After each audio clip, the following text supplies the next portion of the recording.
home to a number of international brand clothing manufacturers. This has seen the government move to create local demand for export quality clothes in a bid to promote local manufacturing. And as Patrick Igunza reports, the government's first super sale proved a hit with Kenyans yearning for global brands for a fraction of the price. It's a moment that was eagerly waited for by many. One by one they walked in, step by step they inched closer. The news that new clothes were being sold reasonably cheap spread pretty fast. And so at about 11 a.m., this is what the KICC looked like. Prospective buyers, both old and young, turned up in their numbers just to take advantage of the first ever super sale. And so I joined the queue to have a word with some of them. Kila mtu si anapenda kitu cheap, quality but cheap. Yes. And from the inside, money changed hands. From shirts to trousers, skirts to t-shirts, many were spoiled for choice as clothes were here in plenty. All new and selling at between 50 and 600 shillings. And what's more, they are all locally made. That's 1, 2, 3. Some decided to go full throttle, grabbing as much as they possibly could. Hiyo 10K imekupa bidhaa za maana. Nilidhani itaisha, haijaisha, hata nataka nimaliza iishi bwana. Boni mo. Kenya is home to hundreds of international brand clothes manufacturers under the export processing zone. But while many admire and long for brands such as Levi, Victoria's Secret and Dolce & Gabbana, their high price tag have often seen many opt for cheaper alternatives through second-hand clothes or mitumbas. This has prompted the Ministry of Industrialization to move and test demand for new, locally manufactured garments and eventually lower the need for imported used clothes. When you can buy, an ordinary person can buy a new cloth, it is very dignifying. And that is exactly what the government is doing, to provide dignity to Kenyans.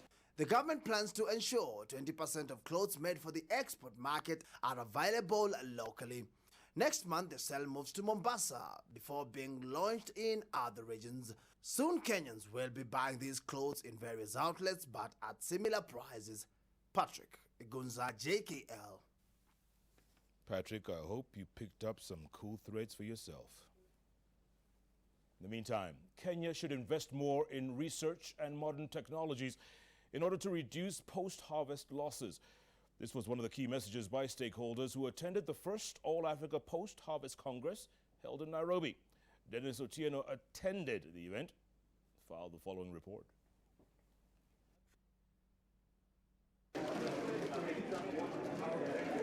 From afar, this may look like a normal bag for carrying agricultural produce. But Barnabette Majabele knows just too well about the role it plays in reducing food loss and wastage. The objective of this technology is to enable the farmer to keep the crops longer than to sell at harvest where prices are really not favorable.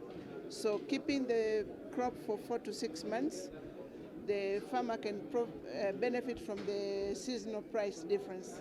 Not far away we meet Alpha Nduku, showcasing technologies that promote longer shelf life of fruits.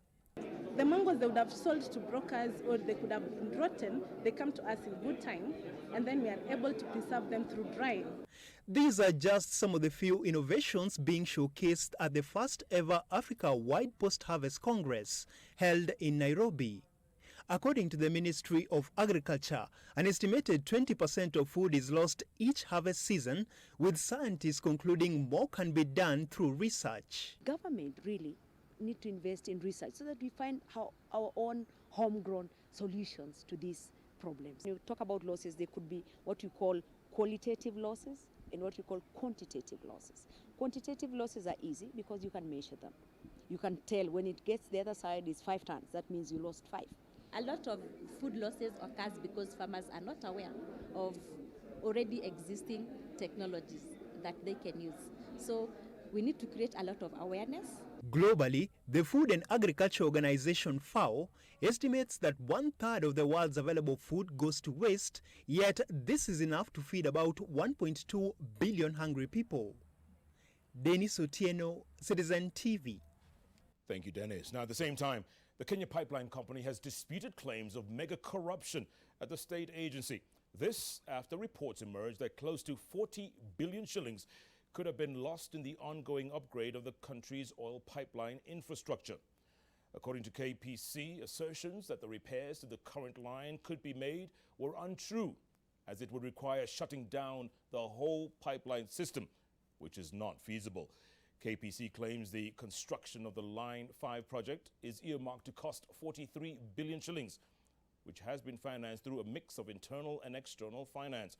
The state agency further claims that only 34 billion shillings of the target cost has been paid to the contractor, Zachem International. At the same time, global technology giant Facebook has launched a low-cost internet solution that will allow Kenyans to access a daily 40 megabyte data bundle for as little as 10 shillings. This as Facebook looks to boost internet penetration across the globe. The move to introduce Facebook Express Wi-Fi makes Kenya the third country in Africa the tech firm has introduced its services. Joy Chelagat tells us more. Kenya has been hailed as a tech hub for Africa given the innovations that she has churned. This has been made possible due to the rapid internet penetration that has seen most Kenyans get basic access to data. Seeking to ride on this and increase its foothold as one of the most popular social media platforms, Facebook has introduced a low-cost Wi-Fi service. Partnering with Kenyan-based internet service provider Surf, the tech giant has switched on over 100 Wi-Fi hotspots, a rollout that has been executed in conjunction with Internet Solutions, formerly Access Kenya. We see Kenya as the technology hub of Africa. And it's very interesting because I think that ties very much into Facebook's mission. Some of the work that we've seen happen here in terms of government policy and innovation. According to the Communication Authority's Q1 2016-2017 sector report, Kenya boasts of an 85.3% internet penetration rate, with over 37.7 million Kenyans enjoying internet access across the country. Despite these impressive numbers, Surf CEO Mark Summer foresees further room for internet growth. You have a high internet penetration rate, but if you take a little bit of a deeper look at how much internet usage that actually means, you see that internet usage is actually pretty low in terms of how much data on average is being consumed. And our goal is to grow that because we believe the inherent positive effects from that. Using any Wi-Fi enabled service, subscribers can access Wi-Fi within 250 meters of the community hotspots. The service has been piloted in the Greater Nairobi area, but it is already raising concerns about renewed price wars in the telco sector, worries that Facebook is quick to dispel. People use their mobile phones, but they go onto Wi-Fi in the mall, they come out, they're back on their data. So we don't see that as competing, we see it as a big ecosystem which we can all play a role in. For now, those living in Ongata Rongai, Limuru, Kiserian, Kitengela, Kiambu, Mlolongo, Ngong, Ruaka, Thika and Wangige can enjoy the service. Within the week, Mombasa and Kisumu will also be connected. Joy Chelagat, JKL.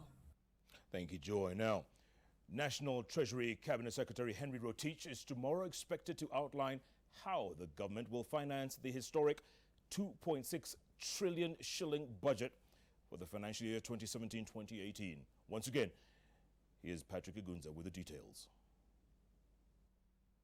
At exactly 3 p.m. East African Time, Thursday, 30th of March 2017, Cabinet Secretary Henry Rotich is expected at the National Assembly for the traditional budget statement session.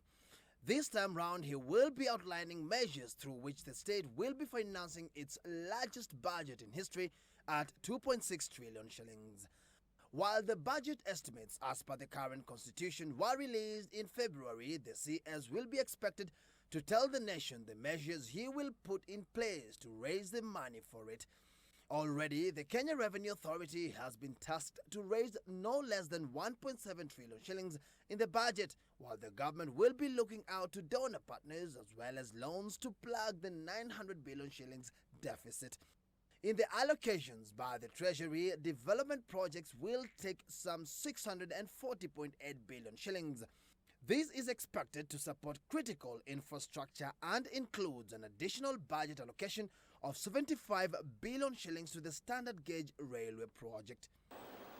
The energy sector is expected to receive an estimated 35 billion shillings that will go towards projects such as the Jubilee administration's flagship last mile connections, geothermal development, as well as exploration and distribution of oil and gas.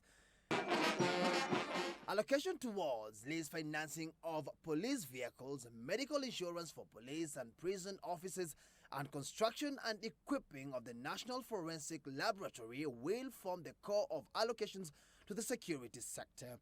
Some 15 billion shillings have also been set aside for military modernization in this sector. In education, the government has planned to allocate money to free primary and secondary school education at 47 billion shillings. The sector will also receive 10 billion shillings for the Higher Education's Loans Board and 83 billion shillings for university education. In health, some 4 billion shillings has been set aside for the free maternity program, while another 1.3 billion shillings has been earmarked for the rollout of the universal health coverage. Patrick Igonza, JKL.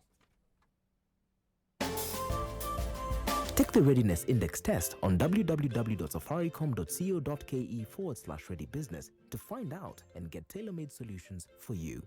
Become a ready business. Take the Readiness test today.